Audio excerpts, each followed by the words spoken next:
तर सोसायटी आणि अपार्टमेंटमध्ये जर एखाद्याला मेंबरशिप व्हायचं असेल तर मेंबर कोण होतो त्यातला? एक तर तुमचा फ्लॅट पाहिजे तिथे, म्हणजे तुम्ही तिथं मालक पाहिजे, एकदम फ्लॅट पाहिजे, तिथं जमिनी मालक पाहिजे किंवा तुमचा काहीतरी इंटरेस्ट पाहिजे ना.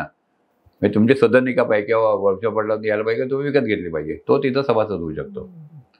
जो सदनिका धारक पाहिजे आणि तिथं तुमचा काहीतरी इंटरेस्ट पाहिजे ना, तोच मालक होऊ शकतो. म्हणजे तुमचं ऑफिस पाहिजे, कार्यालय पाहिजे, तुमचं शॉप्स पाहिजे किंवा तुमचं सदनिका राहायचे घर पाहिजे, तो कोऑपरेटिव्ह सोसायटी एक व्यक्ती, एक सोसायटी, एक व्यक्ती तो तुमचा सभासद होतो की पूर्ण बिल्डिंगच होते सभासद? नाही, आमचं सभासद व्यक्ती होत नाही, इंडिव्हिज्युअल.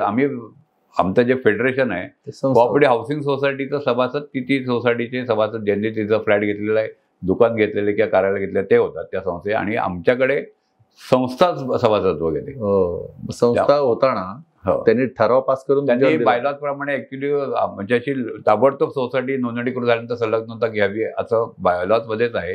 पण दुर्दैवानं ते पाहिलं जात नाही. पण आता जसं त्यांना ते होतं, त्यामुळे आता ते आमचं सभासदत्व घेतात.